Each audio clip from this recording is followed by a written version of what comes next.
السلام علیکم، کیسے ہیں آپ لوگ؟ ہم نے پریویس ویڈیو میں جتنی جو مائتھولوجیز تھی، اینشینٹ مائتھولوجیز تھی کہ ان کا جو پرانے لوگ تھے، جو قدیم لوگ تھے، ان کا نظریہ کیا تھا کائنات کے بارے میں، کائنات کی کریشن کے بارے میں ان کا کیا نظریہ تھا۔ تو ہم نے دیکھا تھا کہ ہر ایک جو کلچر کے مختلف لوگ ہیں ان کا اپنا اپنا الگ نظریہ تھا، جو ہم نے ایکسپلور کیا تھا اپنی پچھلی ویڈیو میں۔ آج ہم ڈسکس کریں گے جو سائنٹیفک ایکسپلوریشن ہے، اس کی طرف جائیں گے کہ بھئی سائنٹیفک وے میں ہم یہ بتانے کی کوشش کریں گے کہ کس طرح جو ہماری جو کائنات ہے اس کی ابتدا ہوئی، اور ہماری جو کائنات ہے یعنی کہ ہماری جو کائنات کس طرح جو ہے وہ وجود میں آئی۔ تو اس بارے میں آج ہم سائنٹیفک ایکسپلوریشن کریں گے، یعنی کہ سائنٹیفک تھیوریز کی طرف ہم جائیں گے۔ آج کی اس ویڈیو میں ہم سائنٹیفک ایکسپلوریشن کی طرف جائیں گے، اور ہم یہ ڈسکس کریں گے اس کے سائنٹیفک وے میں کہ یہ کائنات کس طرح وجود میں آئی۔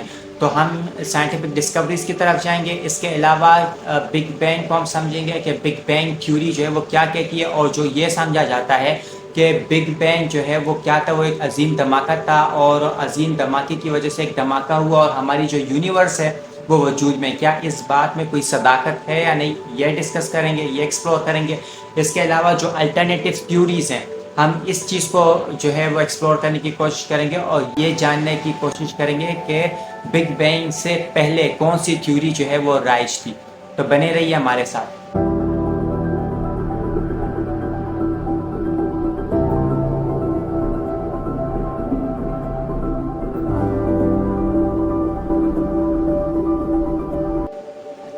تو کائنات کی ابتدا کس طرح ہوئی؟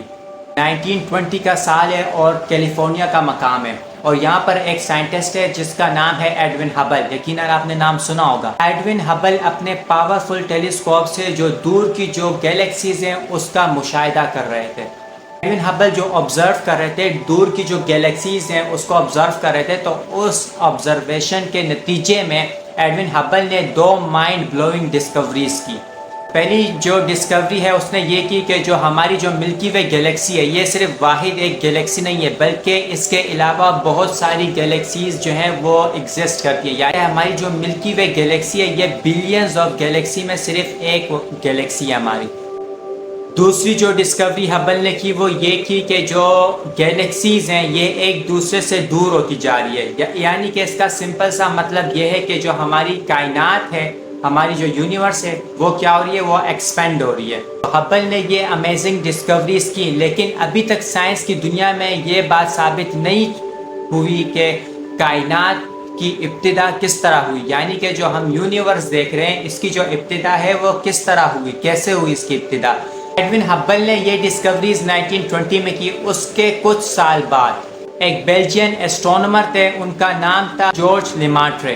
انہوں نے جو ہبل کی جو ڈسکوریز ہیں اس کو استعمال کیا ایک بہت بڑے سوال کا جواب دینے کے لیے۔ وہ سوال یہ تھا کہ یہ کائنات کس طرح وجود میں، یہ ساری چیزیں کس طرح وجود میں آئی۔ اس سوال کا جواب دینے کے لیے جو جارج لیماٹرے ہیں اس نے کیا کیا، اس نے جو ہبل کی ڈسکوریز ہیں اس کو استعمال کیا ان سوالات کے جواب دینے کے لیے۔ انہوں نے یہ کہا کہ جس طرح ہمیں پتہ ہے آبزرویشن سے کہ جو ہماری جو گیلیکسیز ہیں وہ کیا ہے، وہ ایک دوسرے سے دور ہو جا رہی ہے، یعنی کہ ہماری جو کائنات ہے وہ کیا ہو رہی ہے، وہ ایکسپینڈ ہو رہی ہے۔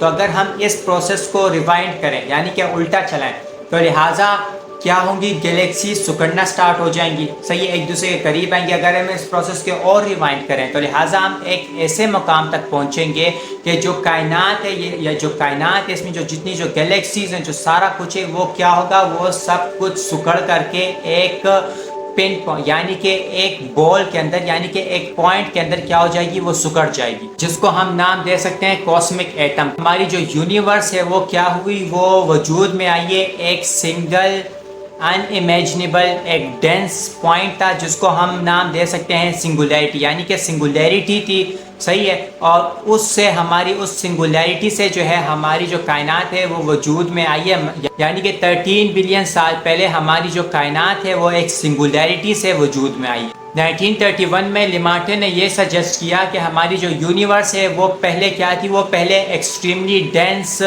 ایک سنگل جو ہے ایک سنگل پوائنٹ ایکسٹریملی ڈینس تھی، ایک ایکسٹریملی ڈینس پارٹیکل سے ہماری جو یونیورس ہے وہ وجود میں آئی ہے، جس کو ہم نام دے سکتے ہیں سنگولیرٹی کا، یا جارج لیمارٹے جس کو نام دیتے ہیں پریمیول ایٹم کا، یعنی کہ ایک پریمیول ایٹم کی، صحیح ہے، ایک پریمیول ایٹم کے نتیجے میں جو ہماری کائنات ہے اس کا کیا ہوا، اس کی جو ہماری جو کائنات ہے وہ اس پریمیول ایٹم کا نتیجہ ہے. لہٰذا اس وقت ہم اس کو تھیوری آف پریمیول ایٹم کا نام دے سکتے ہیں. اس وقت کوئی بگ بینگ کا نام نہیں آیا تھا. جارج لیمارٹے نے جو یہ بات کہی تھی اس کو نام دیا جاتا تھا تھیوری آف پریمیول ایٹم کا. پہلے جو ہے بگ بینگ کا نام نہیں تھا. بگ بینگ کا جو نام ہے وہ بعد میں پڑھا تھا، وہ ہم آپ کو بتائیں گے کہ کس طرح پڑھا تھا. لیکن جو تھیوری آف پریمیول ایٹم کی جو جارج لیمارٹے نے پریزنٹ کی تھی، اس کے مطابق جو کائنات ہے، جو یونیورس ہے، جو کہ ہمیں ہبل کی ڈسکوری سے یہ پتہ چلا ہے کہ جو کائنات ہے وہ کیا ہو رہی ہے، وہ ایکسپینڈ ہو رہی ہے. تو لہٰذا اگر ہم اس پروسیس کو ریوائنڈ کریں تو لہٰذا ہم ایک ایسے پوائنٹ پر پہنچ جائیں گے تھیوریٹیکلی ان امیجنیبل ہے، ڈینس پارٹیکل ہے جس کو وہ نام دیتا ہے پریمیول ایٹم کا، صحیح ہے، جس کو ہم کہہ سکتے سنگولیرٹی بھی کہہ سکتے ہیں. تو لہٰذا اس سے ہماری جو یونیورس ہے اس کی کیا ہوئی، اس کی جو شروعات ہم اس پارٹیکل سے ہوئی. یہاں پر اب ایک انٹرسٹنگ بات ہے، وہ یہ کہ جو یہ آئیڈیا تھا کہ کائنات کی ایک شروعات ہے، کیونکہ اس سے پہلے اسٹیڈی اسٹیٹ تھیوری کو مانا جاتا تھا، اور اسٹیڈی اسٹیٹ تھیوری کے مطابق جو کائنات ہے وہ ہمیشہ سے ہے اور ہمیشہ رہے گی. تو لہٰذا یہ آئیڈیا کہ کائنات کی ایک بگننگ ہے، یہ سب سے پہلے آئنسٹائن نے 1916 میں اپنی جنرل تھیوری آف ریلیٹیوٹی میں یہ سجیسٹ کیا تھا کہ کائنات کی ایک شروعات ہے، یعنی کہ بگننگ ہے. آئنسٹائن کی جو ایکویشن ہے وہ the structure of space and time کو ڈسکرائب کر رہی تھی. یعنی آئنسٹائن نے یہ سجیسٹ کیا تھا کہ جو یونیورس ہے وہ اس کو اسٹیٹک نہیں ہونا چاہیے، یعنی کہ وہ ساکن نہیں ہونی چاہیے، بلکہ یونیورس کو ایکسپینڈ ہونا چاہیے. اس کے علاوہ جو بہت سارے فزسسٹ تھے اس وقت کے، وہ اس چیز پہ بلیو کر رہے تھے کہ جو یونیورس ہے وہ کیا ہے، وہ اسٹیٹک ہے اور یونیورس کی کوئی شروعات نہیں ہے. آئنسٹائن بھی انہی میں سے تھے. آئنسٹائن پہ بھی یہی سمجھتے تھے کہ جو کائنات ہے اس کی کوئی شروعات نہیں ہوئی، کوئی بگننگ نہیں ہوئی. حالانکہ انہوں نے اپنی جنرل تھیوری آف ریلیٹیوٹی میں یہ سجیسٹ کیا تھا کہ کائنات کی ایک بگننگ ہونی چاہیے، لیکن بذات خود وہ یہ مانتے تھے کہ کائنات کی جو ہے وہ کوئی شروعات نہیں ہے، بلکہ کائنات ہمیشہ سے تھی اور ہمیشہ رہے گی. یہ آئنسٹائن کا موقف تھا. آئنسٹائن نے یہ اپنی جنرل تھیوری آف ریلیٹیوٹی میں کہی تھی 1916 میں. تو لہٰذا بعد میں جا کر کے جب یہ ڈسکوری ہوئی کہ کائنات کی کوئی نہ کوئی شروعات ہے، کائنات کی کوئی نہ کوئی سٹارٹنگ پوائنٹ ہے، تو آئنسٹائن نے ریگریٹ کیا اور آئنسٹائن نے یہ کہا کہ the greatest blunder of my life, یعنی آئنسٹائن نے کہا کہ یہ میری زندگی کی سب سے بڑی غلطی ہے. یعنی کہ انہوں نے 1916 میں یہ سجیسٹ کیا تھا کہ کائنات کو اسٹیٹک نہیں ہونا چاہیے، کائنات کی کوئی نہ کوئی شروعات ہونی چاہیے، لیکن خود وہ یہ نہیں مانتے تھے. لیکن بعد میں جب جا کر کے ڈسکوری ہوئی اور یہ پتہ چلا کہ کائنات کی کوئی نہ کوئی سٹارٹنگ پوائنٹ ہے اور کائنات جو ہے وہ ایکسپینڈ کر رہی ہے، تو لہٰذا آئنسٹائن کی جو ایکویشنز تھی وہ کچھ اور کہہ رہی تھی اور آئنسٹائن کچھ اور کہہ رہے تھے. بعد میں آئنسٹائن نے جا کر کے ریگریٹ کیا اور کہا کہ سب سے بڑی غلطی کی ہے میں نے اپنی لائف میں. نے کہا کہ زندگی کی سب سے بڑی غلطی ہے میری ہے کہ میں جو ہے سائنس کی دنیا میں ایک ایسی تہلکہ انگیز، ایک ایسی اسپیکٹیکولر پریڈکشن کرتا کہ مجھ سے چانس مس ہو گیا. لیکن خیر اب ہونی کو کون ٹال سکتا ہے. لیکن خیر 1933 میں اس کے بعد آئنسٹائن جو ہے، جو لیمارٹے نے جو تھیوری پریزنٹ کی تھی، تو آئنسٹائن نے اس تھیوری کو مان لیا کہ یہ سب سے بیوٹیفل، سب سے خوبصورت، سب سے اچھی تھیوری ہے جو کہ لیمارٹے نے پریزنٹ کی ہے، جو کہ کائنات کی، یونیورس کی جو کریشن ہے اس کے بارے میں بتاتی ہے. یعنی کہ یہ سب سے بیسٹ تھیوری ہے جو لیمارٹے نے پریزنٹ کی تھی، تھیوری آف پریمیول ایٹم کا. لہٰذا آئنسٹائن نے اس کی تعریف کی اور کہا کہ یہ سب سے بیسٹ ایکسپلینیشن ہے جو کہ کائنات کی اوریجن کے بارے میں ہمیں بتاتی ہے. بعد میں جا کر کے اور موڈیفیکیشنز ہوئی اور اسی تھیوری کو جو ہے بعد میں نام دیا گیا بگ بینگ کا. بگ بینگ تھیوری کے نام سے یہ مشہور ہوئی. کس طرح مشہور ہوئی وہ میں آپ کو بتاؤں گا، لیکن پہلے یہ سمجھتے ہیں کہ بگ بینگ تھیوری کیا ہے. سب سے پہلی چیز، بگ بینگ جو تھیوری ہے وہ یونیورس کے ایکسپینشن کو ڈسکرائب کرتی ہے، نہ کہ یہ ڈسکرائب کرتی ہے کہ جو کائنات ہے اس کا جو first cause of the big bang ہے وہ کیا ہے. بگ بینگ کا اس کے ساتھ کوئی تعلق نہیں ہے کہ بھئی بگ بینگ تھیوری یہ بتائے کہ جو بگ بینگ ہوا کس طرح، یعنی کہ جو پہلا جو ایٹم ہے، جو پریمیول ایٹم ہے یا جو کاسمک ایٹم ہے وہ کس طرح بنا یا کس طرح آیا. اس کا کاز کیا تھا. بگ بینگ کا اس کے ساتھ کوئی لینا دینا نہیں. بگ بینگ کی تھیوری صرف اور صرف یہ ڈسکرائب کرتی ہے کہ جو کائنات ہے، جو یونیورس ہے، اس کی ایکسپینشن کس طرح ہوئی ہے. According to the big bang theory, اس طرح میں نے کہا آپ کو کہ ہبل نے ڈسکوری کی تھی کہ کائنات جو ہے وہ کیا ہو رہی ہے، وہ ایکسپینڈ ہو رہی ہے. تو لہٰذا اگر ہم کائنات میں پیچھے چلے جائیں، وقت میں پیچھے چلے جائیں، جو کائنات ہے جو ایکسپینڈ ہو رہی ہے، اگر ہم اس پروسیس کو ریوائنڈ کریں تو لہٰذا ہم ایک ایسے نقطے پر پہنچ جائیں گے کہ جو پوری جو یونیورس ہے وہ صرف ایک پوائنٹ پر آ کر کے جمع ہو جائے گی. یعنی کہ جو سارا ایٹم ہے یونیورس میں، یہ ایک پیکٹ میں آ کر کے جمع ہو جائے گی، ایک سنگل پارٹیکل بن جائے گی. یہ جو سنگل پارٹیکل تھا، یہ جو پارٹیکل تھا، تو لہٰذا کیا ہوا، یہ بہت تیزی کے ساتھ کیا ہوا، یہ ایکسپینڈ ہوا. اس مومنٹ کو ہم نام دیتے ہیں بگ بینگ کا. یعنی کہ جو پوری جو یونیورس کا جو ایٹم ہے وہ ہم جا کر کے وہ کیا کریں، وہ پیک کریں ایک پوائنٹ پہ، ایک سنگل پوائنٹ پہ. اور اس سنگل پوائنٹ پہ پہلے کوئی اسپیس نہیں تھا، ٹائم نہیں تھا، کچھ نہیں تھا. ایک سنگل پوائنٹ میں یہ پوری جو یونیورس ہے ہم اس کو پیک کریں، اور اس کے بعد سنگل جو پوائنٹ ہے یہ کیا ہوئی، یہ ایکسپینڈ ہوئی. بہت تیزی کے ساتھ کیا ہوئی، یہ ایکسپینڈ ہوئی. ایکسپلوژن نہیں ہوئی، آپ نے یہ یاد رکھنا ہے. ایکسپلوژن نہیں ہوا بلکہ کیا ہوا، یہ ایکسپینڈ ہوا. تو اس ایکسپینشن کو، تو لہٰذا اس مومنٹ کو ہم کیا نام دیتے ہیں، اس مومنٹ کو ہم بگ بینگ کا نام دیتے ہیں. لہٰذا یہ ایک اور مسکنسپشن ہے لوگوں کے دماغ میں کہ وہ یہ سوچتے ہیں کہ جو کائنات ہے وہ کیا ہوئی، یہ پہلے کیا تھی، بگ بینگ. وہ اس کو کہتے ہیں کہ ایک ایکسپلوژن ہوا، ایک دھماکہ ہوا، اور اس دھماکے کے نتیجے میں ہماری جو یونیورس ہے وہ کیا ہوئی، وہ وجود میں. لہٰذا ایسا نہیں ہے، بگ بینگ تھیوری یہ نہیں کہتی. بگ بینگ تھیوری کا یہ ماننا ہے جو یونیورس ہے وہ کیا ہوئی، وہ بہت تیزی کے ساتھ ایکسپینڈ ہوئی. تو یونیورس ایکسپینشن کا نتیجہ ہے، نہ کہ ایکسپلوژن کا. بگ بینگ ہوئی، بگ بینگ کے ایک سیکنڈ بعد ہماری جو کائنات ہے اس میں جو neutron, proton, electron, anti electron, photons, neutrinos, یہ ان ساری چیزوں سے ہماری جو یونیورس ہے وہ کیا ہوگی، وہ بڑھ گئی. اس کے بعد بگ بینگ کے 3 منٹ کے اندر اندر جو لائٹ ایلیمنٹس ہیں وہ پیدا ہونی شروع ہو گئی ایک پروسیس کے نتیجے میں، اور اس پروسیس کو ہم نام دیتے ہیں بگ بینگ نیوکلیوسائنتھسس. اس کے بعد بہت ٹائم بعد، یعنی کہ 13.6 بلین ایئر اگو، ہماری جو پہلا جو سٹار تھا وہ کیا ہوا، وہ بنا. اس کے بعد بگ بینگ کے 13.4 بلین ایئرز اگو جو پہلی جو گیلیکسی ہے وہ بنی، اور 4.6 بلین ایئر اگو ہمارا جو سولر سسٹم ہے وہ بنا. یعنی کہ ہمارا جو سولر سسٹم ہے، اگر ہم ایسٹیمیٹ لگائیں کہ تو بگ بینگ کے 9 بلین سال بعد ہمارا جو سولر سسٹم ہے وہ بنا. 4.1 billion years ago possible life کے ٹریسز ملتے ہیں.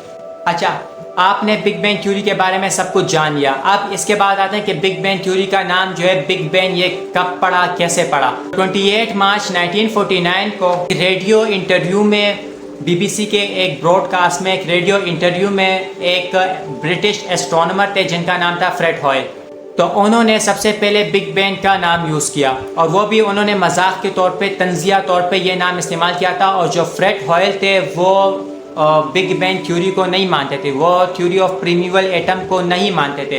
وہ یہ نہیں مانتے تھے کہ کائنات کی کوئی نہ کوئی سٹارٹنگ پوائنٹ ہے جو کہ بگ بینگ، یعنی کہ جو تھیوری آف پریمیول ایٹم بتا رہا ہے کہ کائنات کی ایک سٹارٹنگ پوائنٹ ہے.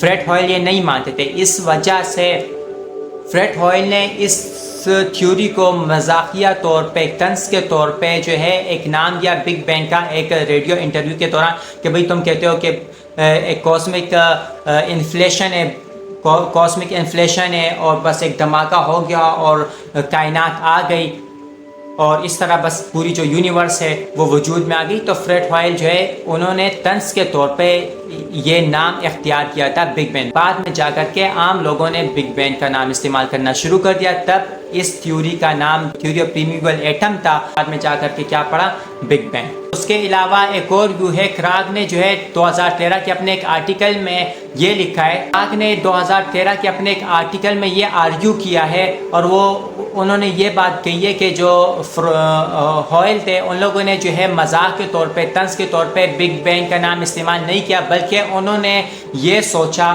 اپنے من میں، ان لوگوں نے یہ سوچا اور ان لوگوں نے یہ دیکھا کہ ہاں اس تھیوری کو جو تھیوری آف پریمیول ایٹم ہے یا جو کاسمک انفلیشن ہوئی ہے اور ایک ایکسپینشن کی وجہ سے ہماری جو یونیورس ہے وجود میں یہ تو کراک یہ آرگیو کرتے ہیں کہ ان کو یہ نام صحیح لگا اس تھیوری کے مطابق کہ بس ایک بگ بینگ ہوا اور اس سے جو ہے جو یونیورس ہے وہ وجود میں آئی. تو لہٰذا کراک کہتے ہیں جو حیل تھے ان لوگوں نے مزاح کے طور پہ طنز کے طور پہ ڈیسیسیولی جو ہے اس نام کو استعمال نہیں کیا. خیر اب سچائی جو بھی ہے تو لہٰذا میں نے آپ کے سامنے دونوں ویوز رکھے کہ آپ جان سکیں کہ بگ بینگ کے نام کے پیچھے کیا کہانی ہے.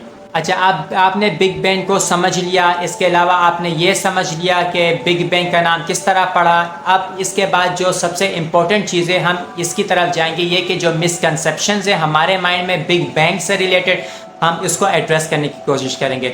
تو سب سے پہلی جو مسکنسیپشن ہے بگ بینگ سے ریلیٹڈ وہ یہ مسکنسیپشن ہے کہ جو بگ بینگ ہے وہ کیا تھی, یہ ایک ایکسپلوژن تھا, یعنی کہ ایک ایکسپلوژن تھا, ایک دھماکہ ہوا, اس دھماکے کی وجہ سے ہماری جو کائنات ہے وجود میں آئی. تو لہٰذا میں نے آپ کو جس طرح پہلے بھی کہا کہ یہ کوئی دھماکہ نہیں تھا بلکہ بگ بینگ جو ہے وہ کیا ہے, وہ ایک مومنٹ ہے, ایک ایکسپلوژن نہیں ہے بلکہ ایک ایکسپینشن ہے, ایک بہت تیزی کے ساتھ ایکسپینشن ہوئی اور اس ایکسپینشن کو ہم کیا نام دیتے ہیں بگ بینگ کا, کہ ایک ریپڈ ایکسپینشن ہوئی اور اس ریپڈ ایکسپینشن کی وجہ سے ہماری جو یونیورس ہے وہ کیا ہوئی, وہ بنی. کو جو ہے کچھ ایسے بھی لوگ ہوں گے جو آپ کو یہ کہیں گے کہ دیکھیں ایکسپلوژن جو ہے ادھر ہوتا ہے جدھر اسپیس ہوگا, جدھر اسپیس ہے ادھر کیا ہوگا, ایک دھماکہ ہوگا. تو لہٰذا بگ بینگ کی تھیوری یہ ایسا کچھ نہیں کہتی. بگ بینگ کی تھیوری کا یہ ماننا ہے, وہ یہ آرگیو کرتے ہیں کہ ایکسپلوژن نہیں تھا, ایکسپلوژن کے لیے اسپیس چاہیے ہوتے, جس طرح آپ دیکھیں دھماکہ ہوتا ہے کہیں پر تو لہٰذا جو پورے جو ٹکڑے ہیں وہ کیا ہو جاتے ہیں, وہ بکھر جاتے ہیں اور دھماکہ کا ایک سینٹر پوائنٹ ہوتا ہے اور دھماکہ اسپیس میں ہوتا ہے. تو لہٰذا بگ بینگ کے ساتھ اس طرح نہیں تھا, بگ بینگ کا کوئی سینٹر پوائنٹ نہیں تھا, کوئی جو ہے ایکسپلوژن نہیں تھا. صحیح ہے. دوسری جو مسکنسیپشن ہے وہ یہ ہے کہ بگ بینگ نے یونیورس کو کریٹ کیا ہے نتھنگنیس سے, یعنی کہ کچھ نہیں تھا اس کے بعد یونیورس کریٹ ہوئی. حالانکہ بگ بینگ کی جو تھیوری ہے وہ یہ ایلیبریٹ کرتی ہے کہ جو یونیورس ہے وہ کس طرح ایکسپینڈ ہوئی, یعنی کہ ہماری جو یونیورس کس طرح آئی ہے. بگ بینگ کی تھیوری کا اس کے ساتھ کوئی لینا دینا نہیں ہے کہ جو پہلا جو ایٹم تھا وہ کس طرح ہوا یا کاز کیا تھا فرسٹ پریمیول ایٹم کا. بگ بینگ کی تھیوری کا اس سے کوئی لینا دینا نہیں ہے. بگ بینگ کی تھیوری جو ہے وہ ڈسکرائب کرتی ہے اوریجن آف یونیورس کو ارلی سٹیجز پہ, نہ کہ الٹیمیٹ اوریجن آف یونیورس کو ایکسپلین کرتی ہے یا ڈسکرائب کرتی ہے. اس کے علاوہ ایک اور مسکنسیپشن ہے وہ یہ کہ جو بگ بینگ ہوئی وہ اسپیس میں ایک خاص اسپیسیفک پوائنٹ میں ہوئی. ایک یہ بھی کہا جاتا ہے کہ بگ بینگ کا ایک سینٹر تھا. ایک مسکنسیپشن ہے جس طرح ہم یہ کہتے ہیں کہ جو دھماکہ ہوا اس کا کوئی سینٹر ہوتا ہے, لہٰذا بگ بینگ کا کوئی سینٹر نہیں تھا, پوری یونیورس میں بگ بینگ ہوئی ہے.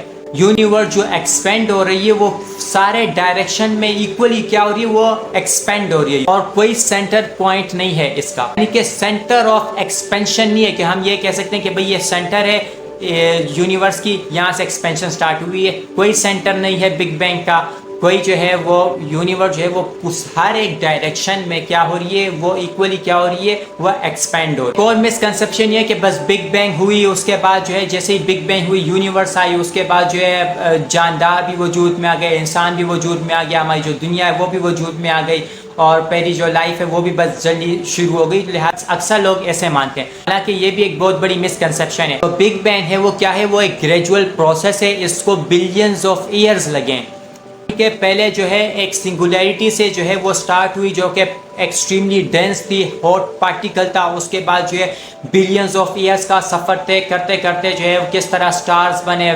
گیلیکسیز بنی, اس کے بعد سولر سسٹم بنا اور ارتھ بنی. اس کے بعد جا کر کے جو ہے ارتھ جا کر کے پھر اپنے انیشیل جو ارلی سٹیجز ہیں اس سے گزری. اس کے بعد میں جا کر کے بہت سالوں بعد, بلینز آف ایئر بعد جو ہے جو فرسٹ لائف تھی وہ کیا ہوئی, وہ ایوولو ہوئی. تو بگ بینگ ایک گریجول پروسیس ہے کہ بس انسٹنٹ کوئی ایونٹ ہو گیا اور بس سب چیزیں جو ہے وجود میں آ گئی, اس طرح نہیں ہے. اچھا اب آتے ہیں اس کے علاوہ کیا بگ بینگ کے علاوہ کوئی اور سائنٹیفک تھیوریز ہیں اوریجن آف یونیورس کو لے کر کے, اگر ہیں تو کون کون سی ہیں. کچھ ایسی تھیوریز ہم آپ کے سامنے رکھنا چاہیں گے. اور اس کے علاوہ بگ بینگ کی تھیوری سے پہلے سائنسدان کس تھیوری کو مانتے تھے, کہ سائنسدانوں کا کیا ماننا تھا کہ جو کائنات ہے یہ کس طرح وجود میں آئی, یا کائنات کے کائنات سے ریلیٹڈ سائنسدانوں کا کیا نظریہ تھا، فزسسٹ کا کیا نظریہ تھا کائنات کے متعلق، یہ جاننے کی کوشش کریں۔ بگ بینگ سے جو بگ بینگ کی جو الٹرنیٹیو تھیوری ہے، پہلی جو تھیوری اس کو ہم نام دے سکتے ہیں اسٹڈی اسٹیٹ تھیوری کا۔ یہ اسٹڈی اسٹیٹ تھیوری 1948 میں پریزنٹ کی گئی، ہرمن بوڈی، تھامس گولڈ اور فریڈ ہوئل نے اس تھیوری کو پریزنٹ کیا ہے۔ According to this theory, universe ہے وہ ہمیشہ سے ایکسپینڈ کر رہی ہے اور میٹر جو ہے وہ کنٹینیوسلی کریٹ ہو رہا ہے، اور اس کے نتیجے میں جو ہمارے جو سٹارز ہیں، جو گیلیکسیز ہیں، وہ کیا ہو رہی ہے، وہ بن رہی ہیں، نئی گیلیکسیز بن رہی ہیں، نئے سٹارز بن رہے ہیں، اور جو پرانے جو گیلیکسیز ہیں، پرانے جو سٹارز ہیں، وہ کیا ہو رہی ہے، وہ ہم سے بہت زیادہ دور جا رہی ہیں، یعنی کہ وہ ان آبزرویبل ہو رہی ہیں۔ تو اسٹڈی اسٹیٹ تھیوری کا یہ ماننا ہے سمپل کہ جو کائنات ہے وہ کوئی کریٹ نہیں ہوئی، یعنی کہ یہ جو ہے اس کی شروعات نہیں، یہ ہمیشہ سے تھی اور ہمیشہ رہے گی۔ 1940 سے لے کر کے 1960 تک ایسٹرو فزیکل جو کمیونٹی ہے وہ ڈیوائڈ تھی 2 گروپس میں، ایک گروپ اسٹڈی اسٹیٹ تھیوری کو مانتا تھا اور ایک گروپ جو ہے وہ بگ بینگ تھیوری کو مانتا تھا۔ لیکن اب جو اسٹڈی اسٹیٹ تھیوری ہے وہ بہت سارے فزسسٹ نے، ایسٹرونومرز نے، ایسٹرو فزسسٹ نے اس کو ریجیکٹ کیا ہے۔ ہمیں 1960s کے مڈ میں کچھ اس طرح کے ایویڈنس ملے جو کہ یہ بتاتے تھے کہ اسٹڈی اسٹیٹ تھیوری جو ہے وہ صحیح نہیں ہے، وہ کریکٹ نہیں ہے، تو لہٰذا اسی وجہ سے سائنٹیفک کمیونٹی نے اس کو ریجیکٹ کر دیا۔ اور بگ بینگ سے پہلے جو فزسسٹ تھے، جو ایسٹرو فزک کمیونٹی تھی، وہ اسٹڈی اسٹیٹ تھیوری کو مانتی تھی، وہ یہ مانتی تھی کہ جو کائنات ہے وہ ہمیشہ سے اور ہمیشہ رہے گی۔ اس کے علاوہ ایک اور تھیوری ہے ایٹرنل انفلیشن تھیوری۔ تو اس تھیوری کے مطابق بگ بینگ کے بعد ایک خاص مدت کے لیے، ایک بریف ٹائم تک جو ہے ایک خاص کیا ہوئی، ایک ایکسپینشن ہوئی، جس کو ہم نام دے سکتے ہیں انفلیشن کا، یعنی کہ ایک انفلیشن پیریڈ تھا بگ بینگ کے بعد۔ اچھا، اس تھیوری کے مطابق جو انفلیشن ہے وہ کبھی سٹاپ نہیں ہوئی، بلکہ وہ کیا ہوئی ہے، وہ انفائنائٹ لینتھ آف، یعنی کہ لامحدود وقت تک جو ہے کیا ہو رہی ہے، وہ انفلیشن کیا ہے، وہ چل رہی ہے، انفلیشن ہو رہی ہے کائنات میں۔ یعنی کہ کہیں پر ایون کہ ابھی بھی کہیں یونیورسز جو ہے وہ کیا ہو رہی ہیں، وہ کریٹ ہو رہی ہے، وہ بن رہی ہیں، یعنی کہ نئی یونیورسز کیا ہو رہی ہے، نئی یونیورسز بن رہی ہیں، کریٹ ہو رہی ہیں، کئی اور پر نیو یونیورسز جو ہے وہ کیا ہو رہی ہے، وہ کریٹ ہو رہی ہے، جس کو ہم نام دے سکتے ہیں ملٹی ورس کا۔ اور ہو سکتا ہے کہ اس یونیورس کے مختلف فزیکل لاز ہوں۔ ایٹرنل انفلیشن تھیوری جو ہے یہ کیا تھی، یہ extension of the big bang theory کی ایکسٹینشن تھی، اور اس کے بعد یہ تھیوری بھی جو ہے کیا ہوگی، یہ ریجیکٹ ہو گئی۔ کیونکہ ہمیں اس تھیوری کے متعلق کچھ ثبوت نہیں ملتے، کوئی ایویڈنس نہیں ملتے، لہٰذا یہ پورا سفر تھا کائنات کا کہ ہم ایکسپلور کریں۔ اینشینٹ مائتھولوجی سے ہم نے سٹارٹ کی تھی کہ کس طرح ان کا عقیدہ تھا، کیا نظریہ تھا ان کا کائنات سے ریلیٹڈ، اور اب تک ہم آئے سائنٹیفک ایکسپلوریشن ہم نے کی، ہم نے سائنٹیفک زاویے سے یہ سمجھنے کی کوشش کی کہ کائنات کی ابتدا، کائنات کے یونیورس کی کریشن کس طرح ہوئی ہے۔ اس کے علاوہ بگ بینگ تھیوری کیا کہتی ہے، بگ بینگ تھیوری کے متعلق جو مسکنسیپشنز ہیں ہم نے اس کو بھی ایڈریس کیے۔ اس کے علاوہ ہم نے یہ بھی جاننے کی کوشش کی کہ بگ بینگ تھیوری سے پہلے کون سی تھیوری ایگزسٹ کرتی تھی، کون سی تھیوری سائنٹیفک کمیونٹی مانتی تھی، جو کہ اسٹڈی اسٹیٹ تھیوری ہے، میں نے آپ کو کہا۔ اس کے علاوہ بگ بینگ سے ریلیٹڈ اور کوئی الٹرنیٹیو تھیوری ہے، وہ کون سی ہے، کون سی الٹرنیٹیو تھیوریز ہیں، وہ میں نے آپ کو کہا کہ اسٹڈی اسٹیٹ تھیوری ہے، اور اس کے علاوہ ایٹرنل انفلیشن تھیوری ہے۔ ان 2 تھیوریز کا میں نے ذکر کیا آپ سے۔ اس کے علاوہ اور بھی بہت ساری تھیوریز ہیں، لیکن مسئلہ یہ ہے کہ ہمیں کوئی فیکٹس نہیں ملتے، کوئی ایویڈنس، ہمیں ہارڈ ایویڈنس ان کے متعلق، ان تھیوریز سے متعلق نہیں ملتے۔ اس وجہ سے میں نے ضروری نہیں سمجھا کہ اس کو ڈسکس کیا جائے۔